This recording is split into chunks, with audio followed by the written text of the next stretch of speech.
গেল আপনাদের সবার পছন্দের নেক্সাস লেডিস ক্লাবের আজকের আড্ডা। আপনাদের সাথে আমি আছি সম্প্রীতি, থাকবো নেক্সট 1.5 ঘন্টা, জম্পেশ আড্ডা দিব। আমাদের জীবনে কিছু মৌলিক চাহিদা থাকে, সেই চাহিদাগুলো পূরণ হলেই মনে হয় জীবনটা স্বতঃস্ফূর্ত, কমফোর্টেবল। কিন্তু সব কিছুর ঊর্ধ্বে আসলে একটা বেসিক চাহিদা থাকে, সেটা থাকলেই মনে হয় জীবনে সব কিছুই পেয়েছি। সেটা হচ্ছে সুখ। সুখ কিন্তু আপেক্ষিক, এবং সুখী আমি নাকি না সেটা কিন্তু সবার আগে ব্যক্তি নিজেকেই প্রস্তুত হতে হবে। আমি সুখী হতে চাই এবং আমি সুখী, সেটা কিন্তু একটা মাইন্ডসেটে করতে হবে। তারপর আমরা সেই সুখের ঠিকানাটার খোঁজে বের হয়ে যাই। তো এরকম একটা খুব সুন্দর টপিক, সুখের ঠিকানা, সেটা নিয়ে আজকে আমরা আড্ডা দিব। আপনারা কি সুখী? কিসে আপনারা সবচেয়ে বেশি সুখী হন? সেটা নিয়েও আপনারা আমার সাথে যুক্ত হতে পারেন। আপনারা জানেন আমাদের সাথে সবসময় সরাসরি সংযুক্ত হয়ে যেতে পারেন স্ক্রিনে দেওয়া জুমের ইউজার আইডি এবং পাসওয়ার্ড দিয়ে। এবং আমাদের সাথে যে 3 জন চমৎকার অতিথি আছেন, তাদের সুখের ঠিকানা এবং তারা কতখানি সুখী, অল্পতেই সুখী হয়ে যান নাকি মাঝে মাঝে আরেকটু বেশি চাহিদা থাকে, সেগুলো সব কিছু আমরা আড্ডা দিব এবং জানতে পারবো। তো বেশি কথা না বলে আমি আমার অতিথিদের সাথে আগে আজকে আপনাদের পরিচয় করিয়ে দিই। আমার সাথে সবার আগে আমার সাথে আছেন মারিয়া সালাম। উনি একজন বার্তা সম্পাদক, ভিউজ বাংলাদেশ। মারিয়া আপু, অনেক ধন্যবাদ এবং শুভেচ্ছা আমাদের আজকের এই লেডিস ক্লাবের আড্ডায়। আপনাদেরকেও ধন্যবাদ। আমার সাথে আছেন শামিমা দোলা, উনি একজন সম্পাদক, news now Bangla online news portal. Shamima আপু, আপনাকেও অনেক অনেক শুভেচ্ছা এবং ধন্যবাদ আজকে আমাদের সাথে জয়েন করার জন্য। অনেক শুভেচ্ছা এবং দর্শকদেরকেও শুভেচ্ছা জানাই। নিশ্চয়ই অনেকক্ষণ আলাপ হবে। এবং সবশেষে আজকে আমাদের সাথে আছেন আমাদের সবার অনেক পছন্দের এবং আমি বলবো যে আমাদের জ্ঞানী আপু।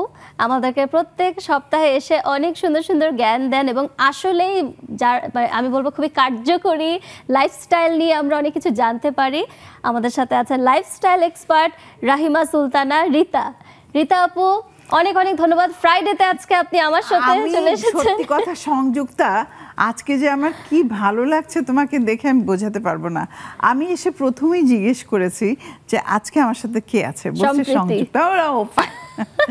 অনেক দিন ওকে দেখি না, আজকে দেখলাম, খুব ভালো লাগছে।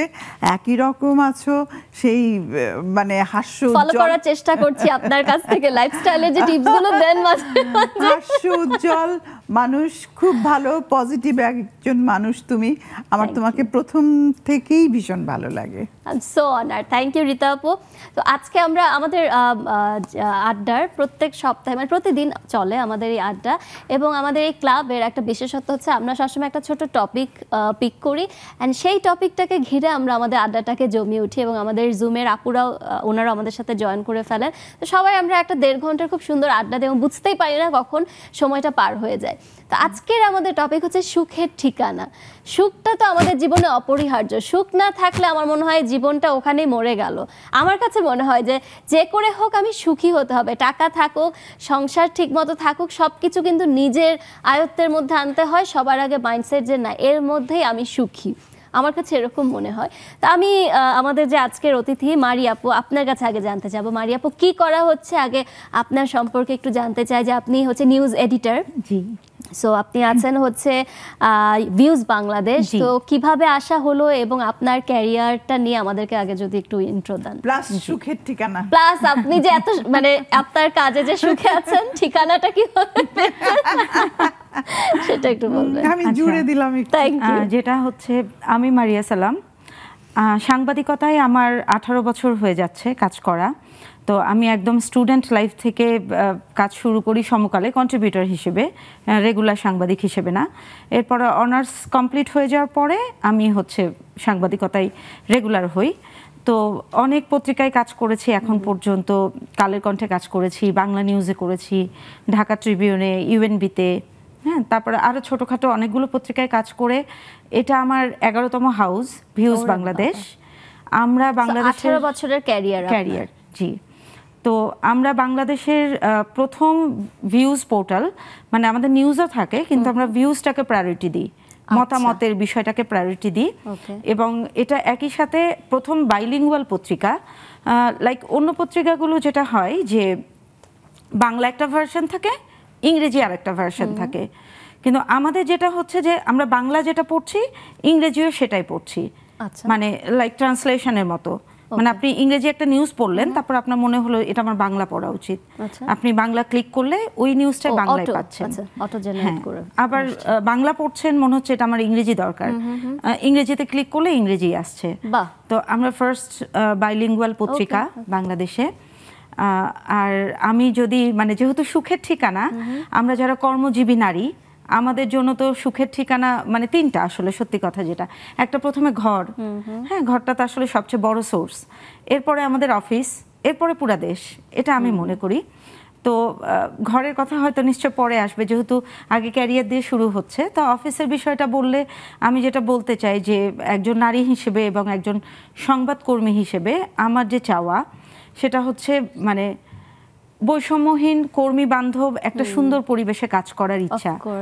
তো সেটা অবশ্য আমাদের নিজেদেরই কিন্তু তৈরি করে নিতে হয়। তো এই জায়গা থেকে আমি মোটামুটি সুখী যে আমার যে কর্মপরিবেশ বা আমার যে কর্মস্থল, সেটাকে আমি মোটামুটি মানে আমার সব তো 100% হয় না, তবে হিসাব নিকাশ করলে যে আমি একজন কর্মী হিসেবে মানে সুখী। বাহ, এটা তো অনেক বড় স্যাটিসফ্যাকশনের কথা আসলে, যে জব সেক্টরে যদি সেই কমফর্ট জোনটা পাওয়া যায়, অবভিয়াসলি খুবই সুন্দর।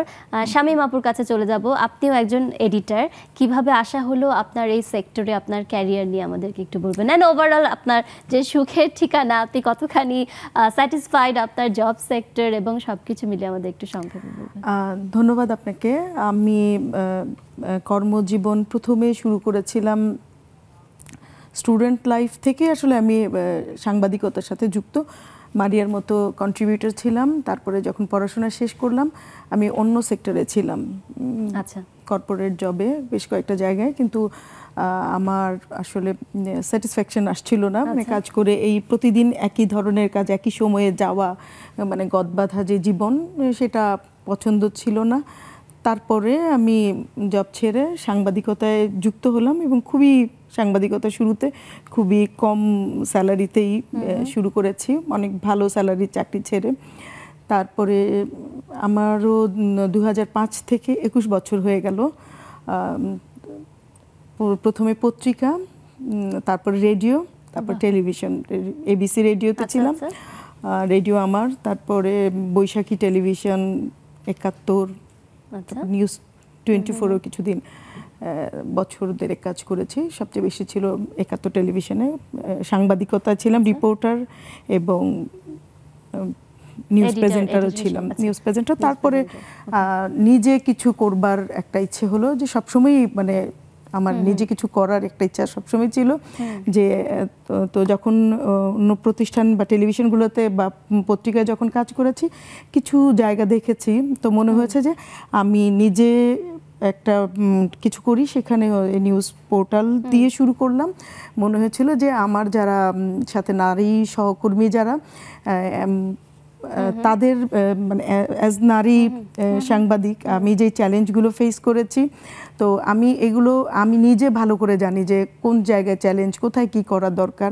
সেখান থেকে মনে হয়েছে যে ছোট করে শুরু করি।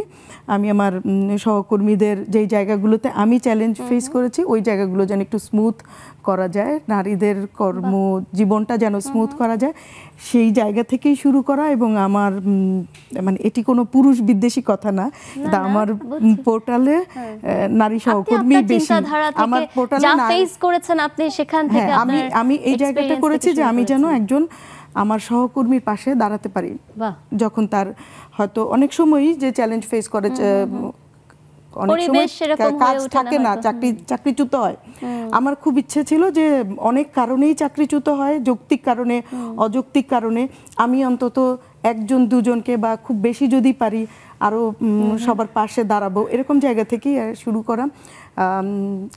5 বছর হয়ে গেল যখন শুরু করলাম, তার কিছুদিন পরেই আসলে কোভিড শুরু হলো। আচ্ছা, সেটি একটি চ্যালেঞ্জ। তো সব চ্যালেঞ্জ ফেস করে এখনো পর্যন্ত 5 বছর রানিং। আর প্রতিষ্ঠান সুখের ঠিকানা যদি বলেন, যে সুখের ঠিকানা, আমি আসলে সবসময় কিছু না কিছু নিয়ে ব্যস্ত থাকা, কাজের মধ্যে থাকাটাকে আমি সুখ মনে করি, আমি ওইখানে সুখ পাই।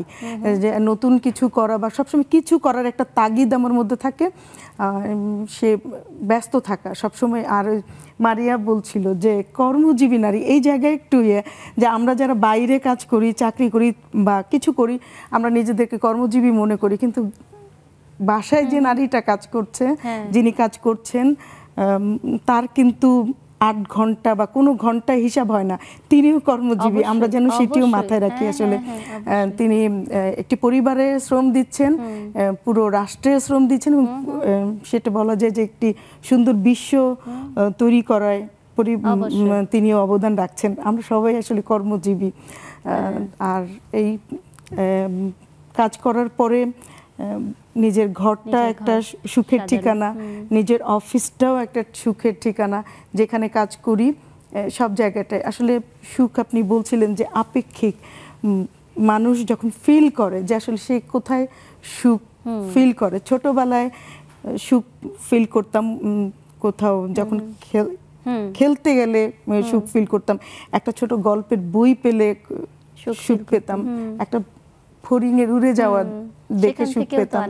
এখন সুখের জায়গাটা অনেক নানা কিছুতেই আমরা এখন সুখ ফিল করি। তো মনে হয় যে আসলে সুখে বা সুখী হবার চেষ্টাটাও থাকা দরকার অবশ্যই, যে আমরা যেখানেই আছি বা যেই কাজের মধ্যে আছি। আমি অনেক ভালো থেকেও আমি সুখ ফিল করব না, আবার কিছু না থেকেও নিজেকে সুখী মনে করব। এটা আসলে অনেক খারাপ অবস্থায়ও একটু ইতিবাচক ভাবে চিন্তা করতে হবে যে হ্যাঁ, এই জায়গাটা সুন্দর। কথা বলেছেন শামীমা আপু, খুব সুন্দর কথা বলেছেন। আমি রীতা আপুর কাছে যাব। রীতা আপু, আপনি কি করছেন এটা নিয়ে তো আর বলার কোনো অবকাশ নেই। আমাদের যে সুখের ঠিকানা নিয়ে কথা বলছি, রীতা আপু আপনার কাছে জানতে চাবো যে আপনি সবসময় খুব পজিটিভ মাইন্ডে থাকেন, যখন যেখানে থাকেন সেখান থেকে নিজে তো সুখের ঠিকানা খুঁজে বের করেন, চারপাশে মনে হয় একটু ছড়িয়ে দেন। আপনার মাথায় সবসময় কি কাজ করে যে সবসময় কি অন্যের দ্বারা চিন্তা করে কি নিজেকে প্রফুল্ল রাখেন, নাকি সবসময় আশেপাশের মানুষকে নিয়ে চিন্তা করেন, কি করেন? আমি আসলে সুখটাকে মনে করি যে এটা পার্সন টু পার্সন ভ্যারি করে, যে আমি যতটা অন্যকে দিতে পারবো, আমি স্যাক্রিফাইস করতে পারবো, প্লাস আমি পজিটিভ থিঙ্কিং আমার ভেতরে থাকবে। যে একটা ঘটনা ঘটলো, আমাদের মধ্যে সুখটা হারায় তখনই আমাদেরকে হয়তো একজন একটা কথা বলল বা আরেকজন বলল, আরেকজনের মাধ্যমে আমি শুনলাম, তুমি কি জানো তোমার সম্পর্কে এই বলেছে, হ্যাঁ আমাকে এই বলেছে, তাহলে দেখা গেল উনি হাইপার হয়ে গেল, তাকে উনি দেখা গেল বলে আমাকে একটা বলেছে, আমি 4টা বলে দিলাম। তো এইটা করে যেটা হয় যে আমাকে কেন বললো ওইটা কিন্তু অলরেডি তার মাথায় একটা বোঝা হয়ে থেকে যায়। তো একটা জিনিস মাথায় রাখতে হবে, প্রত্যেকটা মানুষ পার্সন, সে অ্যালোন, একা, তার নিজের জীবন নিজের। তা আমাকে যদি কেউ কিছু বলে, ওটা তার প্রবলেম, এটা আমার সমস্যা না। কিন্তু এইভাবে করে তো সবাই চিন্তা করতে পারে না। আমি তো পজিটিভলি নিচ্ছি, কাজে ও যদি আমার সম্পর্কে কিছু নেগেটিভ ভাবুক, ভেবে সে যদি অস্থির হয়, ওই অস্থিরতাটা তার মধ্যে থাক, ওইটা আমি আমার মধ্যে ছড়াতে চাই না। আমি এইভাবেই চেষ্টা করি। এবং আমার একটা প্রতিষ্ঠান আছে হারমোনি স্পা, ওখানে আমি কিন্তু ক্লিনিক্যাল সাইকোথেরাপির উপরে ঢাকা ইউনিভার্সিটি থেকে ওখানকার আমি স্পেশাল কোর্স করা, প্লাস আমি একজন কাউন্সিলর, আমি সাইকোলজিতেও পড়েছি। তো আমার ওখানে অনেক পেশেন্ট আছে। আপনি কাউন্সিলিং এ করেন? আমি কাউন্সিলিং করি, রেগুলার করি। তো অনেকের যে কত রকম সমস্যা নিয়ে মানুষ বেঁচে আছে, বিশেষ করে আমি মহিলাদের আমরা দেখা যায় শারীরিক সমস্যাটা দেখতে পাই, মানসিক সমস্যা তো আমরা আসলে দেখতেও পাই না। শরীরের ক্ষত অনেক ডেঞ্জারাস না, মনের ক্ষত কিন্তু একদম ডেঞ্জারাস। মনের ক্ষত যদি তুমি ক্লিন না করো, ওটা একসময় এমন ভাবে আউটবাস্ট করবে, তোমার সবকিছু ম্যাসাকার করে দিবে। তো এই জন্য আমি সবসময় মনে করি যে মনের ক্ষতটাকে আগে পরিষ্কার করা দরকার, ক্লিন রাখা দরকার। মনটা যদি ভালো থাকে, শরীর কিন্তু ওই 50-50, শরীর অটোমেটিক ভালো হয়ে যাবে। খুব সুন্দর কথা বলেছেন রীতা আপু। আমরা কেবল শুরু করলাম আমাদের এই আড্ডা এবং বুঝাই যাচ্ছে আজকে আপনারা তিনজনই এত সুন্দর পজিটিভ মাইন্ডসেট নিয়ে আজকে এসেছেন।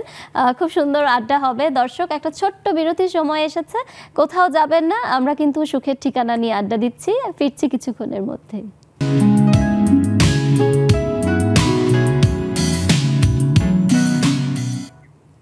দর্শক, চলছে নেক্সাস লেডিস ক্লাবের আজকের আড্ডা। আজকে আমরা আড্ডা দিচ্ছি আমাদের সুখের ঠিকানা নিয়ে।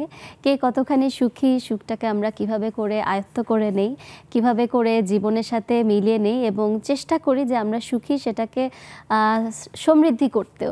সেই নিয়ে আমরা আসলে আড্ডা দিচ্ছিলাম। আমি একটু মারিয়াপুর কাছে জানতে চাবো। মারিয়াপু, হয় না অনেক সময় তো মন খারাপও হয় এবং অনেক জিনিস থাকে যেটার জন্য আমরা প্রস্তুত থাকে না, অনেক অপ্রাসঙ্গিক জিনিসও চলে আসে, কিন্তু নিজেকে কিভাবে তার মধ্যেও পজিটিভ রাখেন এবং একটু আগে যেরকম রীতাপু বলছিল যে ও বলেছে সেটা ওর প্রবলেম, হ্যাঁ, কিন্তু মনের মধ্যে যে একটা দেয়াল বানানো যে না আমার মনে এটা আমি টাচ করতে দিব না, আপনি কিভাবে করে সেটা নিজেকে স্টাবলিশ করেন?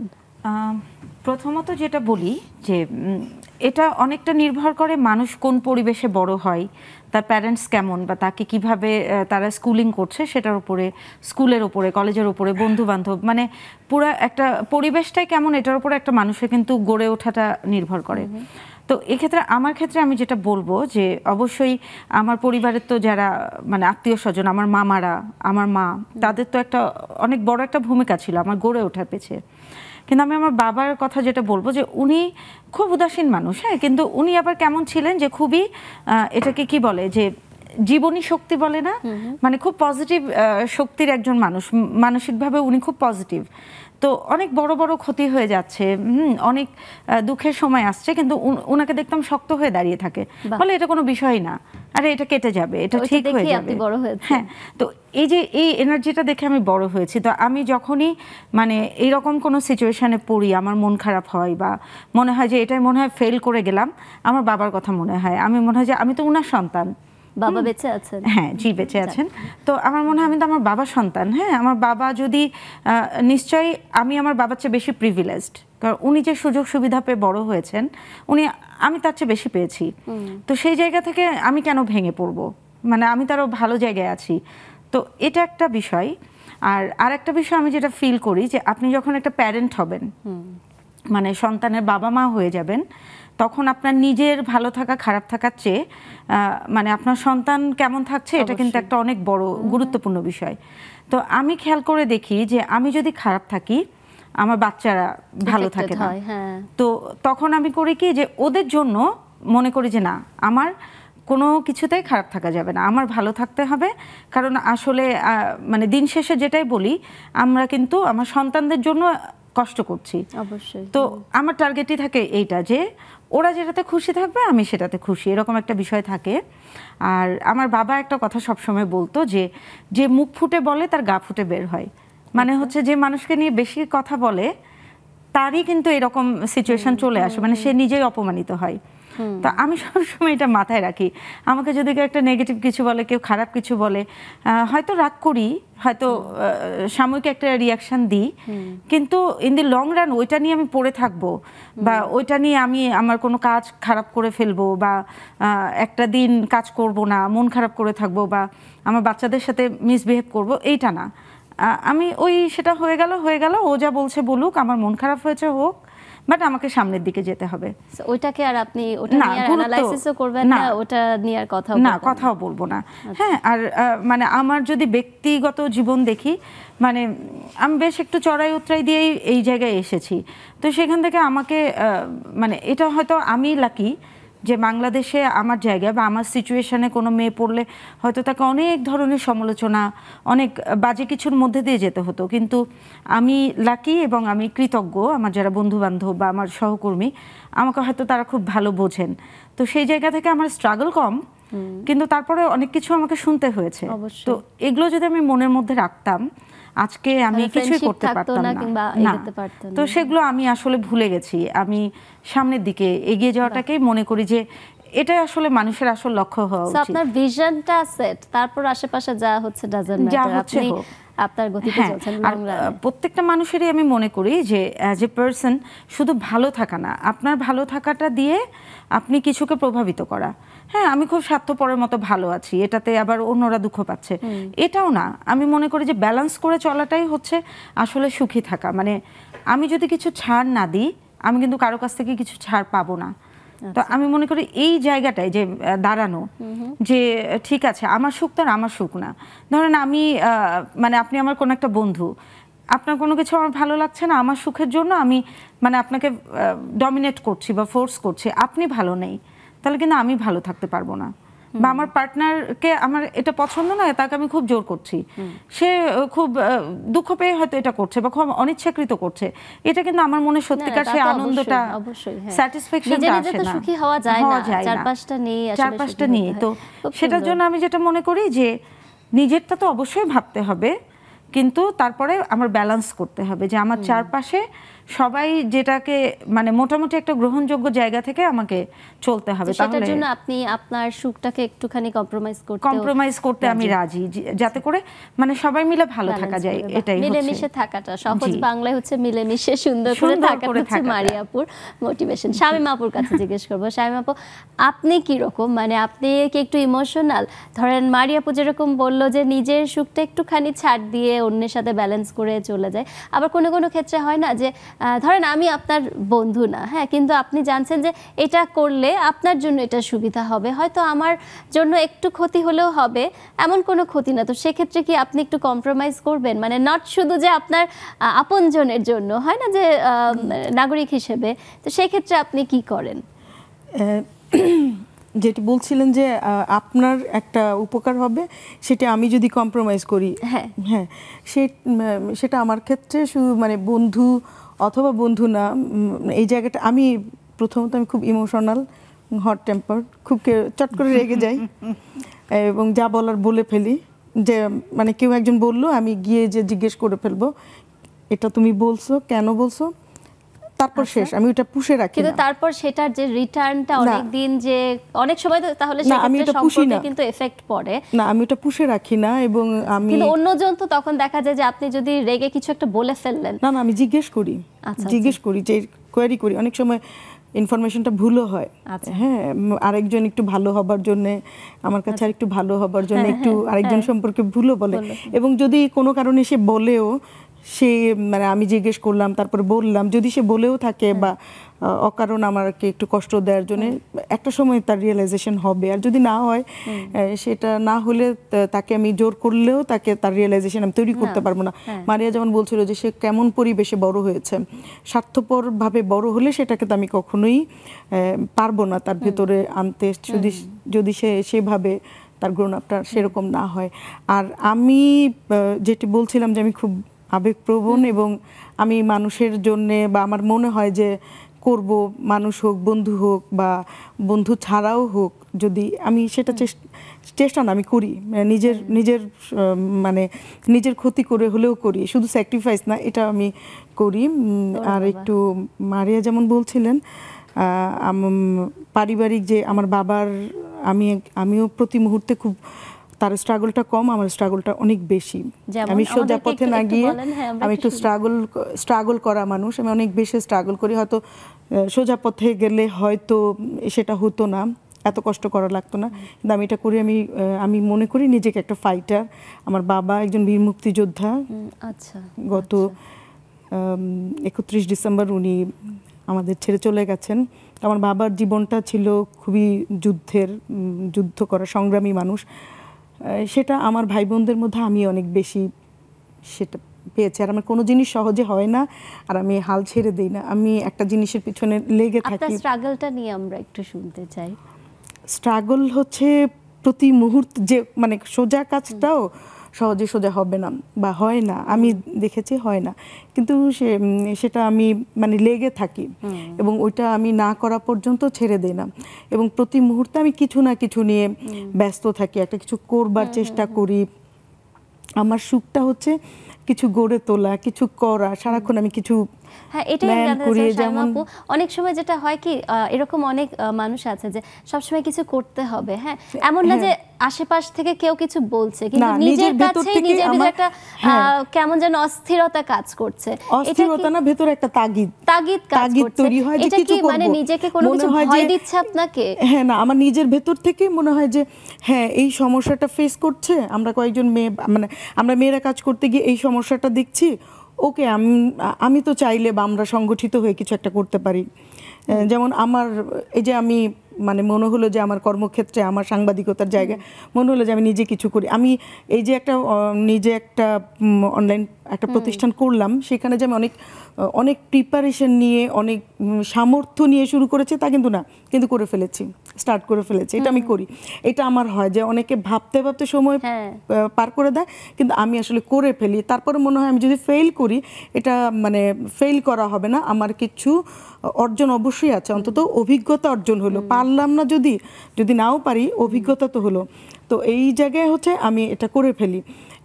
তারপরে আমার অনেক দিনের একটা ইচ্ছাও আছে যে শিশুদের নিয়ে কিছু করা। যেমন আমাদের ছোটবেলাটা আমরা যেরকম একটা সুন্দর শৈশব পার করেছি, আমরা প্রতি বিকেলে খেলতে গেছি। আমি রাজারবাগ পুলিশ লাইনে বড় হয়েছি, আমার নানা পুলিশ অফিসার ছিলেন। তো আমাদের শৈশবটা সুন্দর কেটেছে, আমরা খেলার মাঠ পেয়েছি, খেলেছি। এখন বাচ্চাদের সেটা নাই। তো আমার কাছে অনেক দিন থেকে মনে হচ্ছে যে একটা আনন্দময় শিক্ষা বাচ্চাদের কিভাবে দেওয়া যায়, একটু বাচ্চাদের কিভাবে, ওরকম একটা স্কুল করার ইচ্ছা।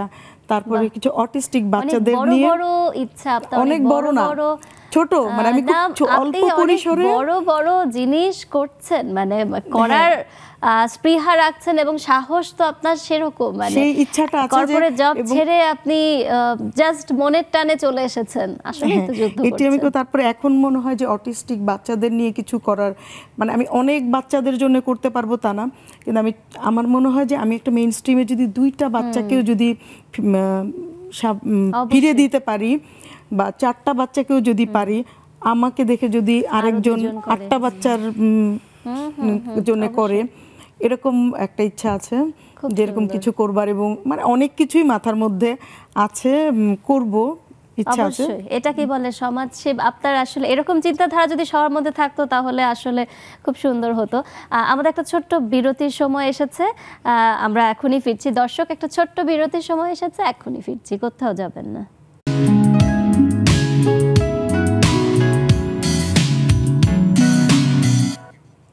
দর্শক, চলছে নেক্সাস লেডিস ক্লাবের আজকের আড্ডা, এবং আমরা কথা বলছিলাম আমাদের অতিথিদের সাথে সুখের ঠিকানা নিয়ে।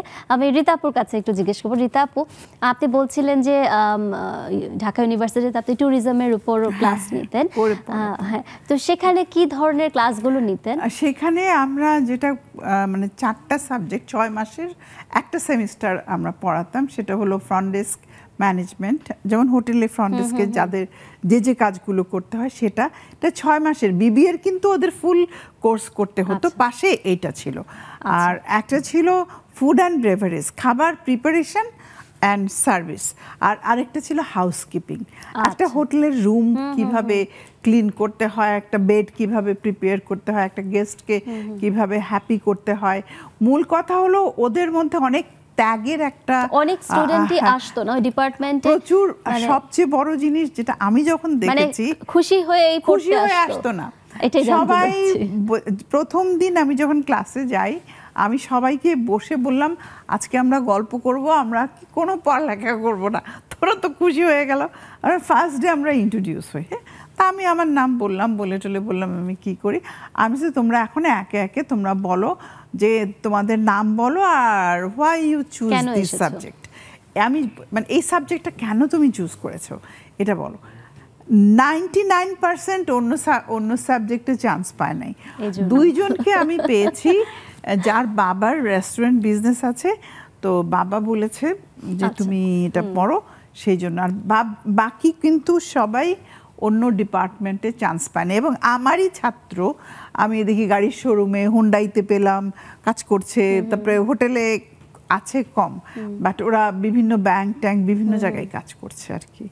আসলে ট্যুরিজম ডিপার্টমেন্টটা বাংলাদেশে এখনো ফ্লারিশ হয় নাই। হ্যাঁ, কিন্তু একটা দেশের ট্যুরিজম কিন্তু অনেক এর জন্য ইম্পর্টেন্ট। প্রচুর এফোর্ট দিতে হবে। এখনো আমাদের বাংলাদেশে বড় বড় পোস্টগুলো ম্যানেজার লেভেলে আছে, হোল্ড করে আছে হলো শ্রীলঙ্কা, ভারত, ইন্ডিয়া। এরা কিন্তু আমাদের ম্যাক্সিমাম প্রাইভেট আপনার কোম্পানি আর কিছু ইউরোপের আছে, এরা আসলে ওইটাকে এবং খুবই হাই স্যালারি নিয়ে তারা এই কাজগুলো করছে। তো ওখানে কিন্তু আমি বাঙালিদের পাই নাই, সত্যি কথা। আমি আজ পর্যন্ত অনেক 5 স্টার হোটেলে আমি গেছি স্টুডেন্টদেরকে নিয়ে প্র্যাকটিক্যাল করানোর জন্য, আমি জিএম বাঙালি আমার চোখে পড়ে নাই। এটা ঠিক কথা বলেছেন। আমি একটু এখানে ইন্টারাপ্ট করি, আমি বিজনেস রিপোর্টার ছিলাম, তো আমাদের দেশে মিড লেভেল ম্যানেজারাল যে সেক্টরটা, সেখান থেকে আমি লেটেস্ট পরিসংখ্যান বলছি না, এই 4-5 বছর আগের, মানে 46,000 কোটি টাকা শুধু ভারত আর শ্রীলঙ্কায় চলে যায়। আমাদের দক্ষ লোক পাওয়া যায় না বাংলাদেশে এই জায়গাগুলোতে কাজ করার জন্য। আমাদের দেশে লোক নাই এই জায়গাগুলোতে, ভারত এবং শ্রীলঙ্কা থেকে হায়ার করতে হয়। এবং ভারতের 3rd রেমিটেন্স আর্নিং কান্ট্রি হচ্ছে বাংলাদেশ, কিন্তু আমাদের দেশে এই যে বছরে 23 লাখ শিক্ষিত বেকার যোগ হচ্ছে, ওই জায়গাগুলোতে যায় না। মাইন্ডসেট, সবার মাইন্ডসেট হচ্ছে মানে জেনারেল পড়াশোনা করবে, তারপরে সরকারি জায়গায় চাকরি করবে, প্রাইভেট চাকরিগুলোতে বড় এসব জায়গায় ভালো করলে অনেক ভালো স্যালারি আছে, কিন্তু এই জায়গাগুলোতে ডিপ্লোমাস বা এই ধরনের গুলোতে যাবে না। নট অনলি দ্যাট, তুমি গার্মেন্টসও ইভেন ওই যে আমাদের যে ফার্নিচারের কিন্তু খুব ভালো প্রসপেক্ট আছে রপ্তানি খাতে, কিন্তু ভালো ওইখান হায়ার করতে হয় ইতালি থেকে। Italian designer. এটা কেন? কারণ আমাদের দেশে কিন্তু আসলে কোয়ালিফাইড কর্পোরেট আছে, মাইন্ডসেট এইসব জায়গায় যেতে তাদেরকে কি ওই টপ র‍্যাঙ্কিং এ যেতে দিচ্ছে না? মানে বাইরে শ্রীলঙ্কার, ইন্ডিয়া থেকেই আনতে হবে, এটা না মাইন্ডসেট। আমরা এই পড়াশোনাগুলো করতে যাব না, তো ফার্নিচারের ডিজাইনার হব না আমরা। এইগুলো অথচ এই ছেলেটাই বিদেশে গিয়ে কিন্তু এই কাজটা করছে এবং সে সেখানে গিয়ে ভালো করছে, টপ করছে। নিজের দেশে না করলে নিজের দেশে এটা করবে না। আপা যেমন বললেন যে ট্যুরিজমে এইসব প্রফেশনে যাবে না, এগুলোকে মানে ভালো জব হিসেবে মনে করে আমাদের সামাজিক মানসিকতা। আমি তো এটা নিয়ে কাজ করেছি কিছু ইয়াং ছেলে মেয়েদের সাথে। তো গ্রামে যেমন অনেক কিছুর সমস্যা আছে, যেমন হচ্ছে ভেট, পশুর চিকিৎসক ঠিক মতো পাওয়া যায় না। মাছের প্রবলেম হলে সেটা ডিটেক্ট, মানে কৃষি বিষয়ক কোনো স্কিলড কোনো ম্যান পাওয়ার নেই। তো আমি অনেক ছেলে মেয়েকে মোটিভেট করার চেষ্টা করেছিলাম যে তোমাদেরকে আমি খরচ দিব, তোমরা কেউ হচ্ছে গরুর নিয়ে, মানে ট্রিটমেন্ট করার নিয়ে, অসুখ বিসুখ নিয়ে পড়ালেখা করো, প্রাথমিক যেটা, হ্যাঁ, বা মাছের প্রবলেমগুলো নিয়ে, বা ফসলের ক্ষতি হচ্ছে, তারা কিন্তু এটাতে ইন্টারেস্টেড না। অথচ দেখা যাচ্ছে একটা স্কুলে একটা পিয়নের চাকরি, হয়তো ঘুষ দিয়ে 5 লাখ টাকা ঘুষ লাগবে, সেটাতে তারা খুব ইন্টারেস্টেড। ভোকেশনাল ট্রেনিং এর কোনো বিকল্প নাই। এবং এই যে নার্সিং প্রফেশন, এই যে বিদেশে যায়, এখান থেকে যদি কেয়ার গিভার এগুলো যদি করে যায়, ওখানে অনেক ভালো। আমি সাংবাদিকতার কারণে অনেক দেশে যাই, তো দেখি অনেক প্রসপেক্ট আছে, কিন্তু আমাদের মানুষের আমাদের ইন্টারন্যাশনাল লেভেলের মানে নার্সিং হয় না। তো এই জায়গায় এখানেও যদি ডেভেলপ করা যায়, এবং বাইরে গেলেও অনেক ডিমান্ড, কিন্তু আমাদের সবার হচ্ছে যে সরকারি চাকরি, যেমন পিয়নের পদে বা সরকারি একটা জায়গায় ছোট পদক, তবু সেইখানেই যাবে। সবাই মনে করে আমার ফিউচারটা খুব সিকিউর হওয়া দরকার, কিন্তু আমার দেশের জন্য বা আমার নিজের স্কিল ডেভেলপমেন্টের জন্য বা আমি নিজে পায়ে দাঁড়াবো, এই মাইন্ডসেটটা আমাদের আসলে খুবই মানে পুর। ইউরোপিয়ান অনেক কান্ট্রিতে আছে, এটা কিন্তু সরকারকে উদ্বুদ্ধ করতে হবে। যেমন ইউরোপিয়ান অনেক কান্ট্রিতে আছে, তাদের ডরমিটরি আর ওল্ড হোম একদম কাছাকাছি। তো ওরা করে কি, তাদের যে অফ টাইমটা আছে ওটা হিসাব করা থাকে, ও কত ঘন্টা গিয়ে ওল্ড হোমে কাজ করলো কেয়ার গিভার হিসাবে। ওদের তো অনেক রকম মানে প্রোগ্রাম থাকে, ডাক্তার দেখানো থাকে, এটা ম্যানেজমেন্ট থাকে, বহু কিছু আছে। তো ওইগুলোতে যারা কাজ করে আসে কত ঘন্টা, ওই ফিসটা ইউনিভার্সিটি তাকে মাপ করে দেয়। আচ্ছা, খুব সুন্দরভাবে ওইটা- সিস্টেম হ্যাঁ, করা। ওইটা তারা ইউনিভার্সিটি থেকে তাকে হয় স্কলারশিপ থাকলে তাকে ওই টাকাটা দিয়ে দেয়, আর যদি সে টাকা দেয় তাহলে ওই টাকাটা ইউনিভার্সিটি তাকে দিয়ে দেয়। তো এই যে একটা দুই প্রজন্মকে একসাথে করার একটা মানে প্রয়াস, এটা ইউরোপের আমি অনেক দেশে দেখেছি। আমি রোমে দেখেছি, ইটালিতে দেখেছি, বেলজিয়ামে দেখেছি, অনেক জায়গায় দেখেছি। এবং আমার এগুলোর প্রতি সবসময় একটা দুর্বলতা আছে। আমি দেখতাম, খুঁজতাম মানুষের এই যে একটা আমরা না কি, আমরা মানুষ কিন্তু একা বাঁচতে পারি না, আমরা ইন্টারডিপেন্ডেন্ট, আমরা আরেকজনের উপর ডিপেন্ড করেই অবশ্যই, কিন্তু অবশ্যই। বাঁচি। তো এই যে এটা সত্যি বাঁচার যে একটা স্ট্যান্ডার্ড মেনটেন করা, সেটা আমরা কয়জন আমরা মেনটেন করি যে আমার জীবনের বাঁচার আমি একটা লিভিং স্ট্যান্ডার্ড মেনটেন করব, সেটা আমাদের মধ্যে কি আছে? থাকলেও হয়তো অনেকে বুঝেও পায় না, বুঝেও পায় উঠতে না, পারছে খুঁজেও যে পায় কি না। করতে হবে। আর আরেকটা যেটা বিষয় মানে আমি অ্যাড করি, সেটা হচ্ছে আমরা যখন কোনো উদাহরণ দিই, অবশ্যই আমরা ভালোটাকে উদাহরণ হিসেবে ধরবো। তো আমাদের কাছে মনে হয় ইউরোপ বা আমেরিকা বা ওয়েস্টার্ন কান্ট্রি যারা, ফার্স্ট ওয়ার্ল্ড কান্ট্রি যারা, তাদের সব কিছুই খুব আদর্শ, অবশ্যই তাই। কারণ তাদের মানুষের তাদের যে স্ট্রাগল, তাদের ইতিহাস, তাদের শিক্ষা দীক্ষা, তাদের অর্থনৈতিক অবস্থা, এটা কিন্তু আমাদের চেয়ে অনেক বেশি আলাদা। তো ওই মডেল যদি আমরা ফলো করতে যাই, তাহলে এখানে অনেকে সেটা নিতে পারবে না। হ্যাঁ, যেমন সত্যি কথা যেটা, যে সিআরপিতে যেটা সাভারে, এখানে হয়তো ওই ব্যবস্থাটা নাই যে আপনি যতটুকু কাজ করবেন গভর্নমেন্ট আপনাকে ওই টাকাটা অন্য কোথাও বিভেদ দিবে। সিআরপি নিয়ে যখন কথা বলছেন, আমি আরেকটু যেটা জানতে চাচ্ছিলাম যে আপনি বলছেন আপনার ছেলে অটিস্টিকে আছেন, হ্যাঁ, সো সেটা নিয়ে আমাদেরকে একটু বলবেন সিআরপির সাথে। অবশ্যই। তো সিআরপিতে যেটা, যে এইরকম আপা যেটা বললেন একটু আগে, এরকম একটা সুযোগ আছে যে আপনি যদি চান ওইখানে বাচ্চাদের সাথে হয়তো তাদেরকে একটু ছবি আঁকা শেখালেন বা তাদের সাথে একটু সময় দিতে পারলেন তাদেরকে, এটা সুযোগ আছে।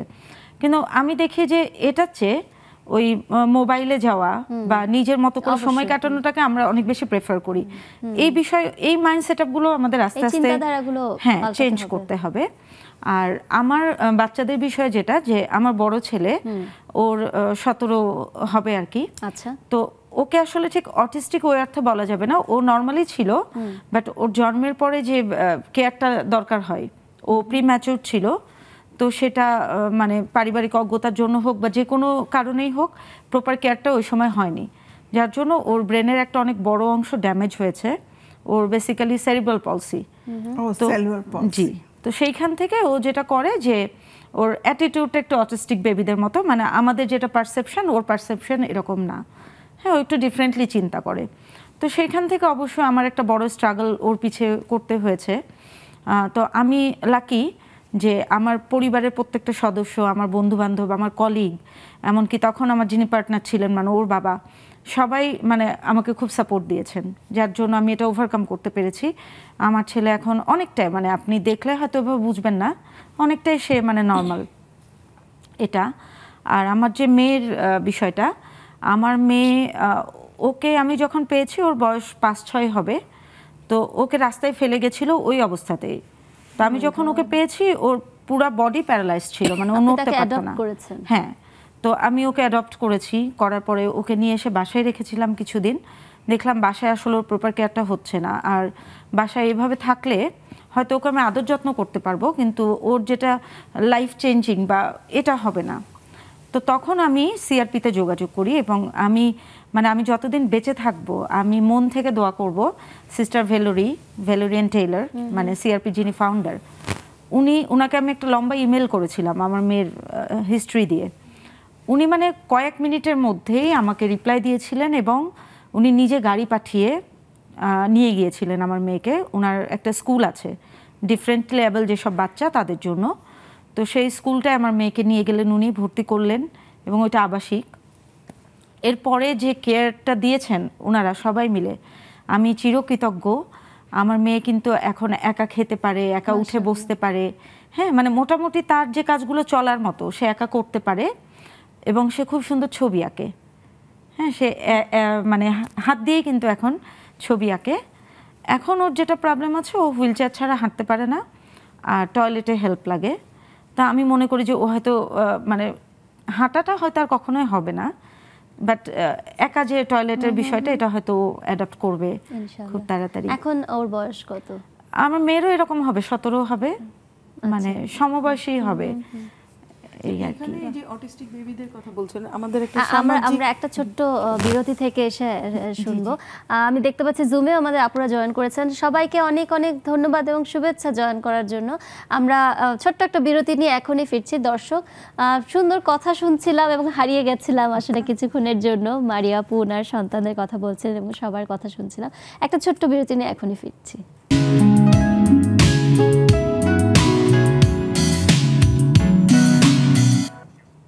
দর্শক, চলছে নেক্সাস লেডিস ক্লাবের আজকের আড্ডা। আমরা সুখের কথা বলছিলাম, বাট সুখে পৌঁছানোর জন্য আমাদের জীবনে যে স্ট্রাগলগুলো আছে সেগুলোকে অতিক্রম করার পরে কিন্তু আমরা সুখের ঠিকানাকে খুঁজে পাই, এবং সেটা নিয়ে আমরা আজকে আড্ডা দিচ্ছিলাম আমাদের চমৎকার 3 জন অতিথির সাথে।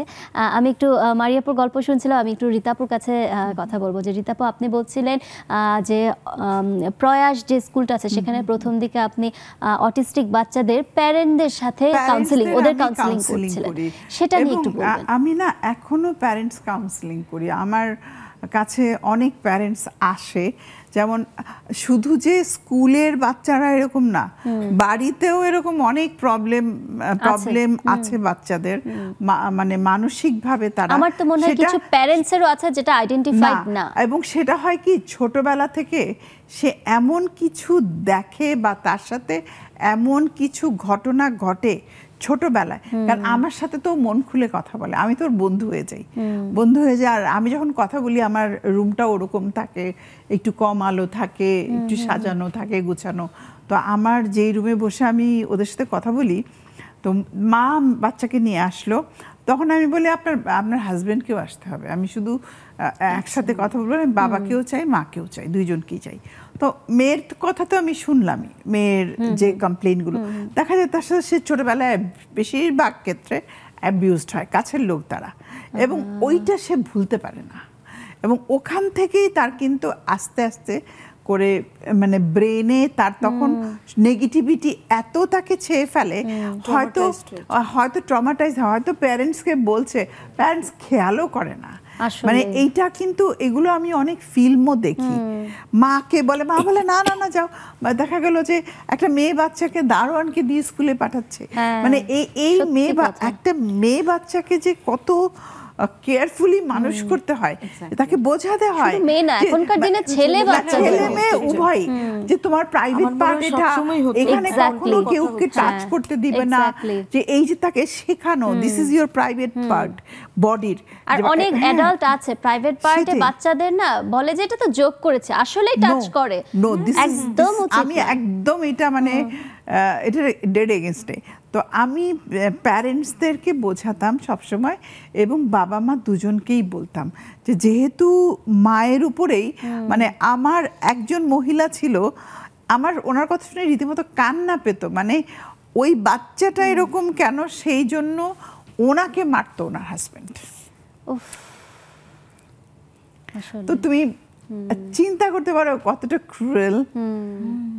এই বাচ্চাটা কি ওই মা নিয়ে এসছে দুনিয়াতে, তার অবদান নেই? আছে। মারাই বেশি আসলে অটিস্টিক বাচ্চাদের ক্ষেত্রে মাদেরকে বেশি, দুজনেই যদি নিয়ে আসে তারপর সেটার জন্য তো ব্লেম দেয়া যাবে না। তারা তবে হ্যাঁ, এখন মানুষের মুখ খুলছে, মানুষ অনেক চেঞ্জ হয়েছে। একটা সময় ছিল, আমরা দেখেছি, গ্রামে দেখেছি, এই ধরনের বাচ্চাদেরকে বলা হতো পাগল, এবং ওদেরকে বাড়িতে রাখা হতো, কারোর সামনে আনা হতো না।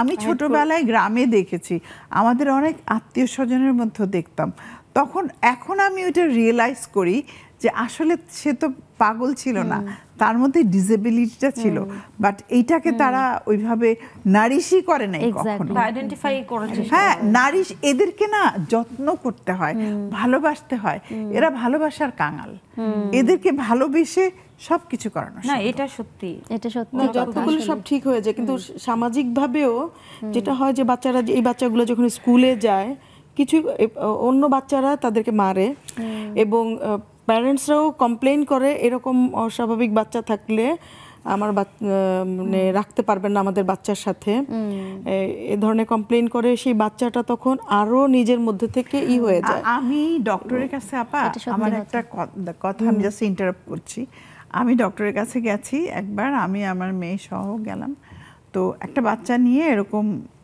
বাচ্চা বসে আছে, পাশের একটা মহিলা বলতেছে আচ্ছা আপনার বাচ্চাটা কি পাগল, জন্ম থেকেই কি এরকম? বাচ্চার সামনে, বাচ্চা মা দুজনের সামনে। আমার মেয়ে তো খেপে গেল, আমার মেয়ে আবার একটু না তো প্রতিবাদী টাইপের। তা আমি বললাম যে মা প্লিজ তুমি এখানে কথা বলো, বলে না কেন বলবো না, তখন বলতেছে যে আপনি কেন এইভাবে ওনাকে এই কথাটা বললেন, আপনার তো এটা বলা উচিত হয় নাই, যে উনি তো ওনার কষ্ট তো ওনার, আপনি তো এটা বলে ওনার কষ্টটা আরো বাড়িয়ে দিলেন। না এই ধরনের অভিজ্ঞতা আমার, ইন্টারাপ্ট করলাম, আমার খুবই আছে, অনেকগুলো আছে, যেহেতু আমার 2টা বাচ্চাই এরকম, তো সবাই তার বোঝে না যে আমার মেয়ে হচ্ছে অ্যাডপ্টেড, বা আমি তো জনে জনে ধরে বলতে পারি না যে ওকে আমি অ্যাডপ্ট করে এনেছি। তো দেখা যায় যে আমি যখন সব বাচ্চা নিয়ে একসাথে বেড়াতে বের হই, তখন লোকজন এরকম চলে আসে, এসে দেখতে থাকে, আমাকে দেখে খুঁচিয়ে খুঁচিয়ে, আমার অন্য বাচ্চাদেরকে দেখে, আমার যে বাচ্চাগুলোর একটু ট্রিটমেন্টের মধ্যে আছে তাদেরকে দেখে, দেখে বলে কি 2টা বাচ্চা এরকম, ঠিকমতো নামাজ রোজা করেননি বা কি করেছিলেন, হ্যাঁ এই বাচ্চা 2টা এরকম, তাহলে আবার পরে এতগুলো বাচ্চা কেন নিলেন? হ্যাঁ এগুলো তো গেল বাইরের আউটসাইডারদের কথা, যেগুলো আমি ঘুরতে যাই বা বেড়াতে যাই, বা গ্রামে যেগুলো অশিক্ষিত তাদের কথা। কিন্তু শহরে এরকম, বা আমার অনেক আত্মীয়, আমার তো হচ্ছে 4 ছেলে, তো পরের 3টাও আমার ছেলে, তো অনেক আত্মীয় এরকম ফোন করে জিজ্ঞেস করে তোমার পরের বাচ্চাগুলো কি ভালো? চিন্তা তো করেন বিষয়টা হচ্ছে যে মানে ওরা এটা বুঝতে চায় না যে এটা মানে কোনো জন্ম রিলেটেড বা কোনো কার্স বা কোনো কিছু না, এটা হচ্ছে খুবই মেডিকেল একটা কন্ডিশন। আমার বড় ছেলেটার ওর জন্মের সময় ঠিকমতো কেয়ার নেওয়া হয়নি দেখে ওর ব্রেনে কিছু সেল ড্যামেজ হয়ে গেছে। হ্যাঁ মেয়েটারও হয়তো এরকম কিছু একটা হিস্ট্রি থাকতে পারে, ওকে আমি তো পেয়েছি পরে। তো এগুলো কেউ বিচার করে না, এমনকি শিক্ষিত মানুষও না। হ্যাঁ ফট করে বলে ফেলে। কিছু মানুষ থাকেই মনে হয় অন্যকে একটু খোঁচা দিয়ে কথা বললে নিজে আনন্দ পায়। তো কথা কিন্তু আমি যেটা সবসময় একটা কথা বলি যখন কাউন্সেলিং করি, কথা বন্দুকের গুলির মতো, একবার বের হয়ে গেলে ওটা ঢুকানো যায় না ভেতরে। তো দেখা যায় যে আমার পরে 3টা বাচ্চাকে খুব ক্লোজলি অবজার্ভ করে বলকে ওরা কি ঠিক আছে, ওদের আবার কোনো প্রবলেম হবে না তো, মানে এরকম। তো এই শিক্ষিত মানুষরা এগুলো বলে, অশিক্ষিত যারা তাদের কথা তো আমি বাদই দিলাম। তো এটা কিন্তু একটা মায়ের স্ট্রাগল। আমার যেমন পার্টনার খুবই সাপোর্টিভ, উনি মানে আমাকে খুবই সাপোর্ট করেন সব কিছুতেই। তো আমার প্যারেন্টসরা মোটামুটি বাচ্চাদের বিষয়ে সাপোর্টিভ, আমার বন্ধু বান্ধব কলিগরা বোঝেন আমি একজন চাকরি করি বা নিজের পায়ে দাঁড়িয়ে থাকা মানুষ, তারপরে আমার খারাপ লাগে। কিন্তু তাহলে আপনি চিন্তা করেন, আপনি মানুষ, হ্যাঁ যে নারী তার পার্টনারের কাছ থেকে সাপোর্ট পাচ্ছে না, আত্মীয় স্বজনের কাছ থেকে পাচ্ছে না, বা সে হয়তো জীবিকার জন্য ঘরের কাজ করা ছাড়া মানে তার বাইরে থেকে ইনকামের কোনো পথ নেই, সে কতটা অসহায় বোধ করতে পারে। অধিকাংশ ক্ষেত্রেই সাপোর্ট পায় না, এবং এই ক্ষেত্রে হয় যে মাকেই দায়ী করা হয় যে বাচ্চাগুলোর। তো ওই যে আপা একটা দারুণ কাজ করছেন যে কাউন্সিলিং, সবার আগে প্যারেন্টসদের কাউন্সিলিংটা জরুরি, যে এই বাচ্চাদের আসলে হাইড করে রাখার বিষয় না, তাদেরকে আনতে হবে, এবং সেখানে বাবাদের কাউন্সিলিংটা অনেক বেশি দরকার।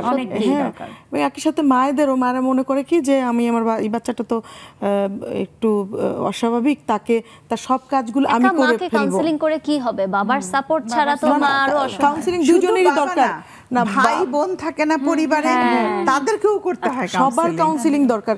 কারণ বাবা মায়ের মানে মায়েরও দরকার, কেন মা বিশ্বাস করতে পারে না যে এই বাচ্চাটা তাকে দিয়ে আমাকে করাতে হবে এই কাজগুলো, তাকে তার কাজগুলো একসময় সে নিজেই করতে হবে, সে মনে করে যে এটা মাতৃস্নেহের জায়গা থেকে করে ফেলে সবকিছু, যার ফলে বাচ্চাটা দিন দিন আরো পঙ্গু হয়ে যায়। তো ফলে হচ্ছে যে ওই মায়ের ওই জায়গাটা কাউন্সিলিং দরকার, যে এই বাচ্চাটা পারবে, এই বিশ্বাসটা তার মধ্যে আনতে হবে। আর বাবাদেরও কাউন্সিলিং দরকার, বা আরো পরিবারের আরো যারা সদস্য, বিশেষ করে বাবা মা দুজনের দরকার, যে এই বাচ্চাগুলোকে মানে বোঝা মনে না করা, তাকে হাইড না করা। এই বাচ্চাগুলো বোঝে, তখন নিজের ভেতরেই আসে যে আমি অন্য আর 10টা বাচ্চা থেকে অস্বাভাবিক, সে নিজেই নিজেকে, এরপরে তার কনফিডেন্স কমে যায়, আরো মানে সে দিনকে দিন আরো ঘরকোনা হয়ে যায়, ঘরকোনা ঘরের হয়ে মধ্যে যায়, বোঝা আবদ্ধ হয়ে যায়, ওদেরকে সত্যি বোঝা না করে Confidence-টা আর কখনো স্বাভাবিক আসে না। মানুষের মতো। আসলেই আমাদের একটা বিরতির সময় এসেছে। আমি জুমে আপুদেরকে দেখছি, তারাও খুব সুন্দর করে আপনাদের কথাগুলো শুনছেন। আমরা একটা ছোট্ট বিরতি থেকে এসে আমরা এবার আমাদের জুমের আপুদের সাথে একটু কথা বলবো। দর্শক, এক্ষুনি ফিরছি, সাথেই থাকুন।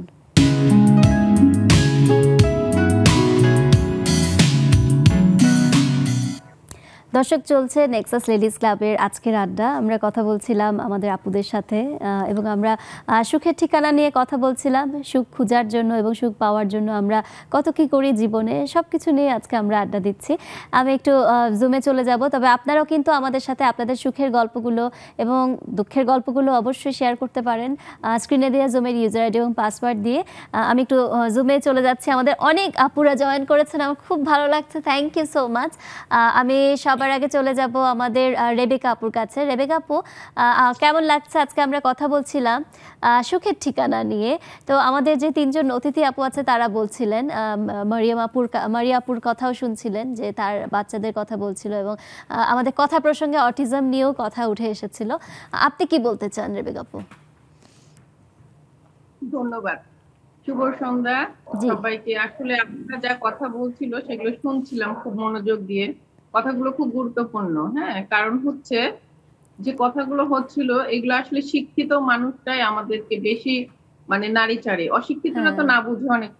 কিছু কিছু আপুর কথা শুনলাম, তো কথাগুলো ঠিকই আছে, গুরুত্বপূর্ণ কথা। আর আজকে যে সুখ, এই সুখের কথা কিছু বলি। আমাদের এই বাচ্চাগুলোই আমাদের সুখের ঠিকানা। একটা কথা আছে না, সুখ তুমি কি বড় জানতে ইচ্ছা করে। এই যে সুখ এদের কাছে, এই সন্তানই কিন্তু সুখের মূল ঠিকানা। আমি সব পরিস্থিতি, তারপরে সবকিছু এনে দিব, তারা ভালো থাকবে, এটাই আমাদের সবচেয়ে বড় চাওয়া পাওয়া।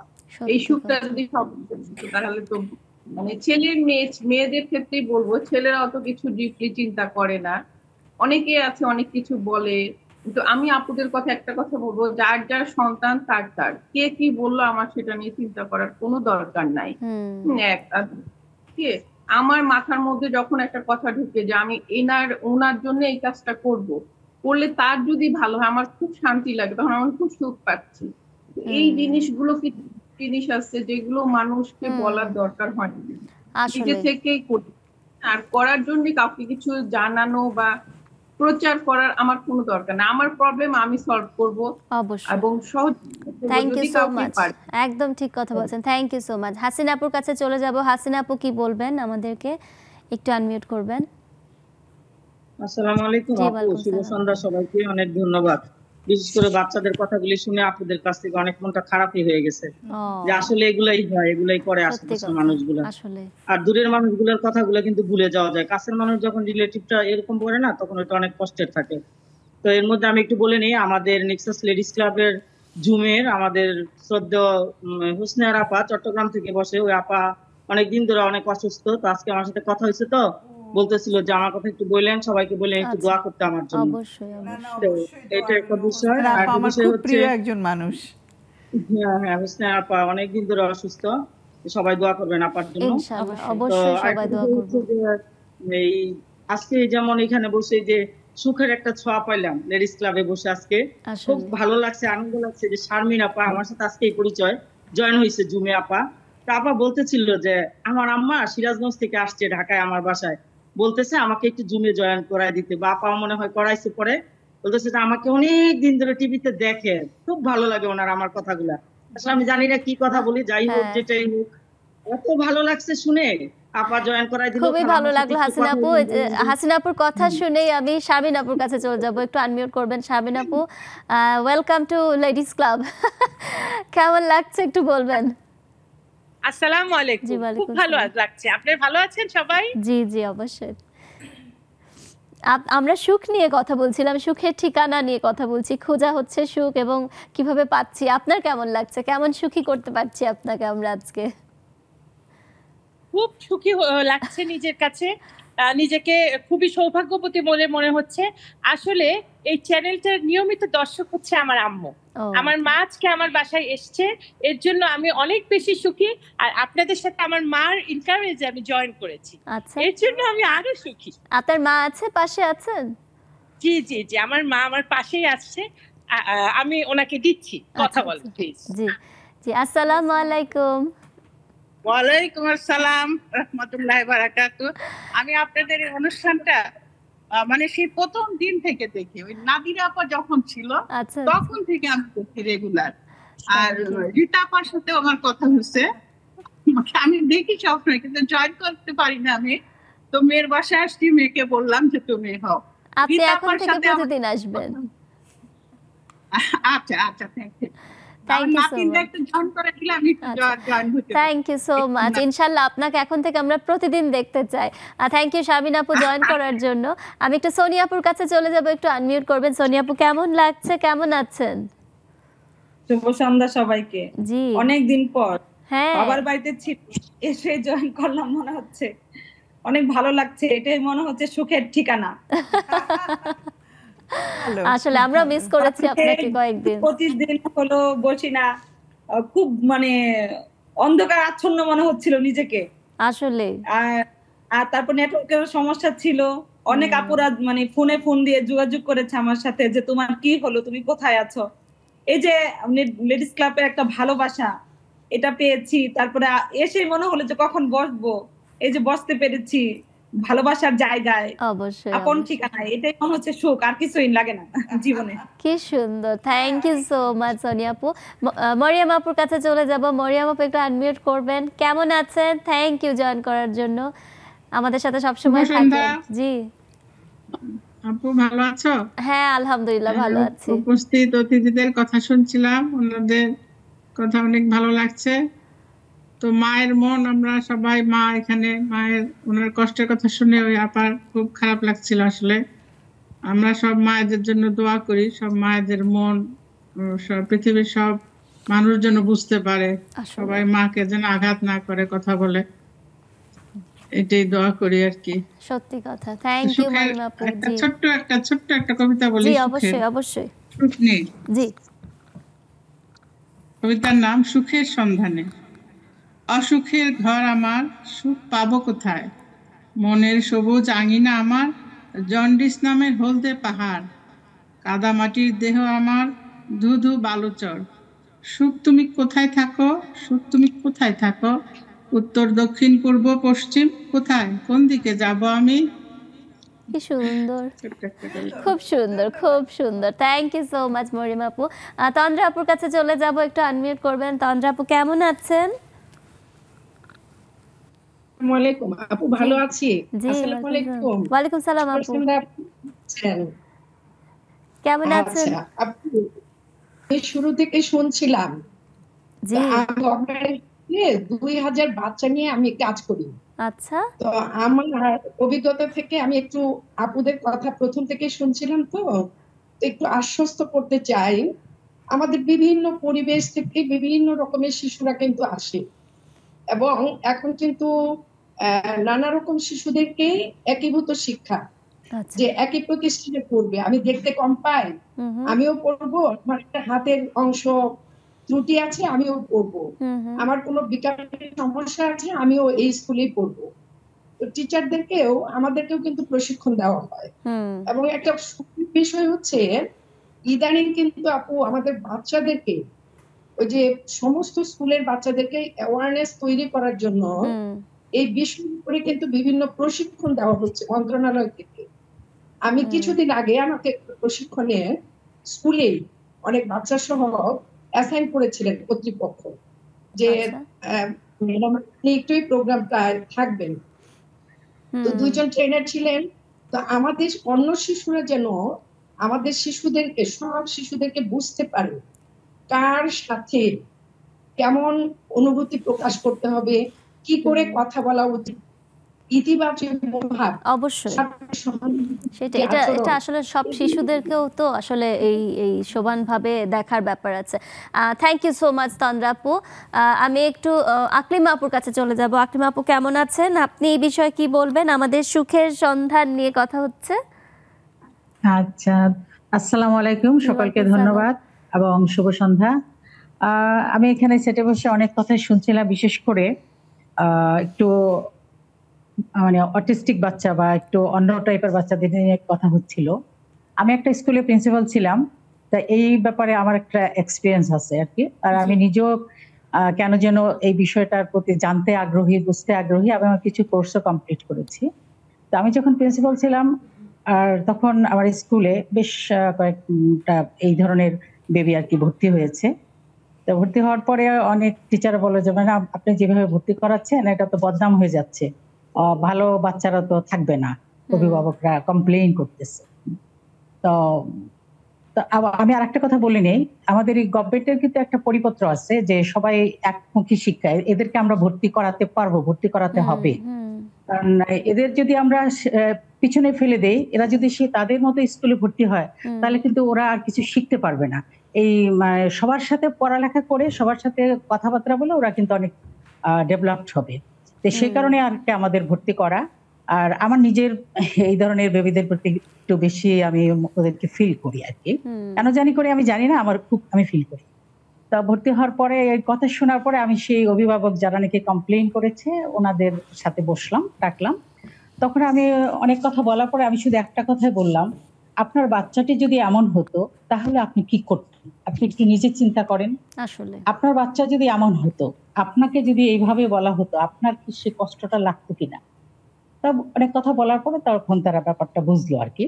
এরপরে বাচ্চাগুলো ভর্তি হলো। সবচেয়ে সুখের কথা হলো এই বেবিগুলো আমি 8 বছর আমার কাছে আমার স্কুলে পড়েছে, ওরা এসএসসি পাস করে গেছে।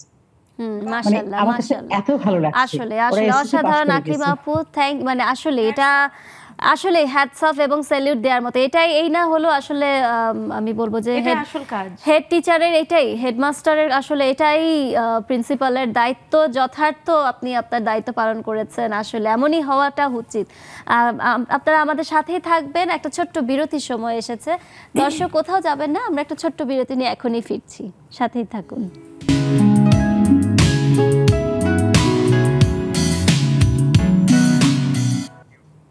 দর্শক, চলছে নেক্সাস লেডিস ক্লাবের আজকের আড্ডা এবং চমৎকার আড্ডা চলছে, আপনারা দেখতেই পাচ্ছেন। আপনারাও কিন্তু চাইলে জয়েন করতে পারেন জুমে ইউজার আইডি এবং পাসওয়ার্ড দিয়ে। আমি একটু আমাদের আপুরা আছেন, আমি কথা বলবো নেলি আপুর কাছে।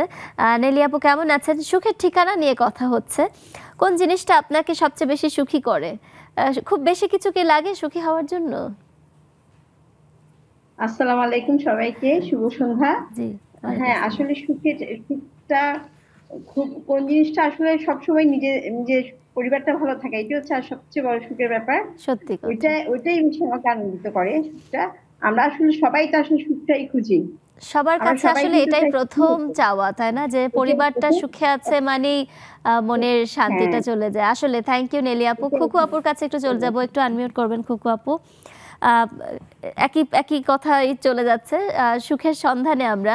তো আপনার ক্ষেত্রে কতখানি নিজেকে পজিটিভলি রাখেন যে আমি সুখী হব, এই মাইন্ডসেটে কি সবসময় থাকেন নাকি খুব বেশি ব্যাঘাত ঘটে মানুষের কথায়?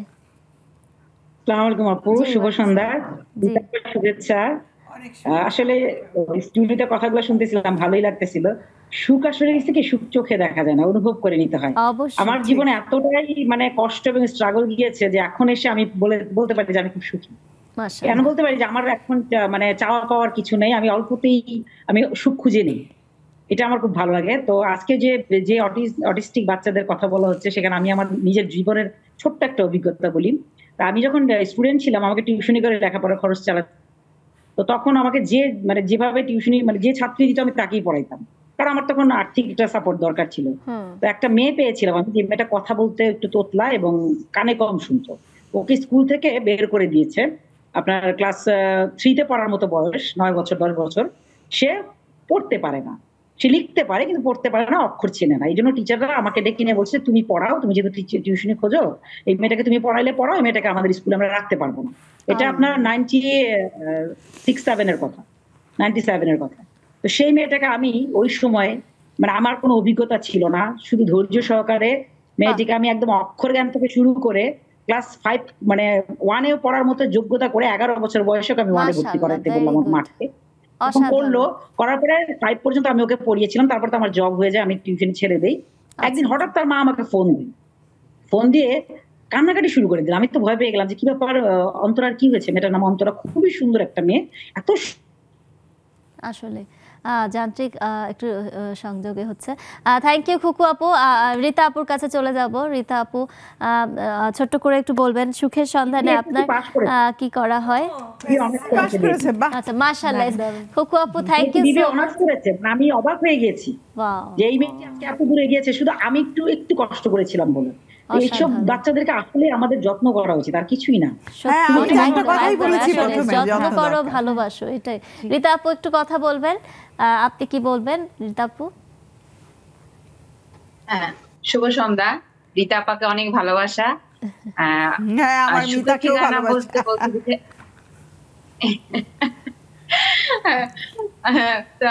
যেদিন আপনি আসেন ওই দিন দেখে না বসলে ভালো লাগে না, সব দিনই বসতে ভালো লাগে শেষ করে দিন।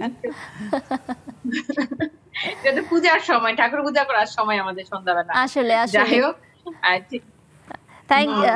তো আমি মনে করি যে পরিবারের সবাইকে ভালো রেখে যদি থাকা যায় সেটাই হচ্ছে বেশি। Thank you so much Rita আপু। এটাই আসলে বলবো যে সবার ক্ষেত্রে এটাই মূল লক্ষ্য, প্রথম আসলে প্রায়োরিটি হচ্ছে পরিবার।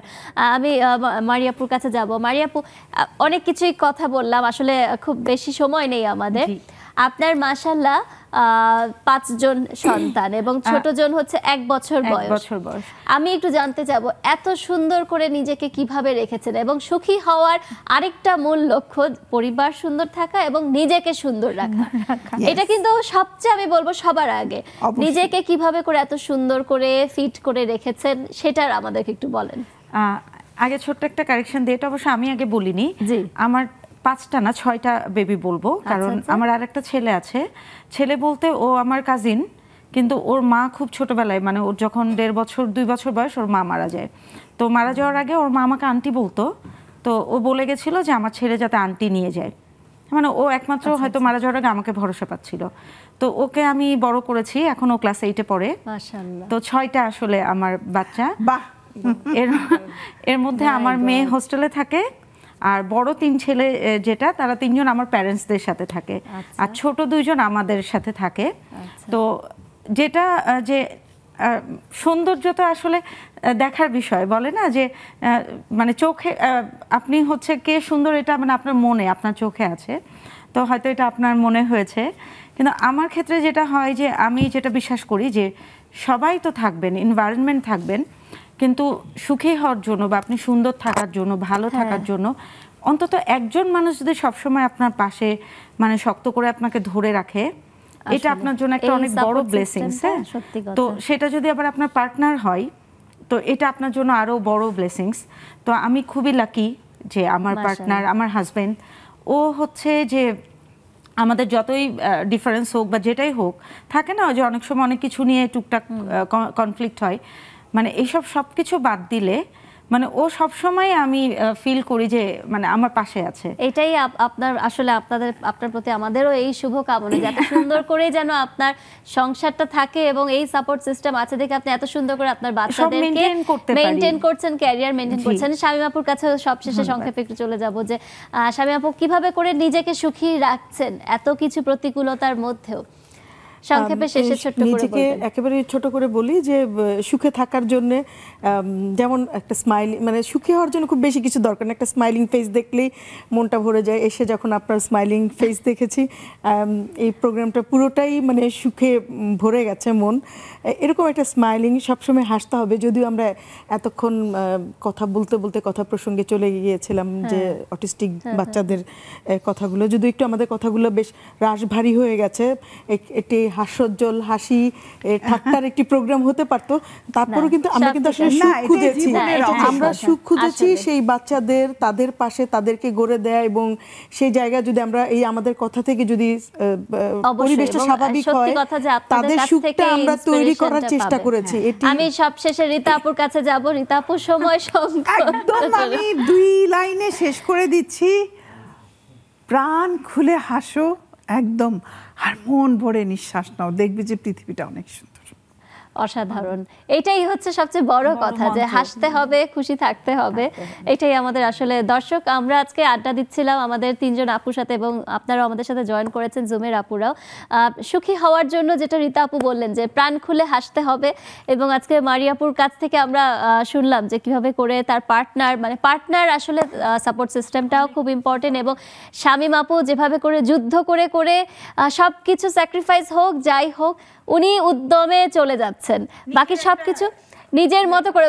শামীম আপু হচ্ছে যদি কেউ ডাক শুনে না আসে, যদি তোর ডাক শুনে কেউ না আসে একলা চলো রে, তো সেভাবে করেই থাকতে হবে। দর্শক আমরা আবার আসবো, প্রতিদিনই আসছি, আপনারা আমাদের সাথে আছেন, নেক্সাস টেলিভিশনের সাথেই আছে, সুন্দর টপিক নিয়ে সুন্দর গেস্ট নিয়ে আবার চলে আসবো, আপনারা আমাদের সাথেই থাকুন। আজকে আপনাদের কাছ থেকে আমি সম্প্রীতি বিদায় নিচ্ছি, আল্লাহ হাফেজ।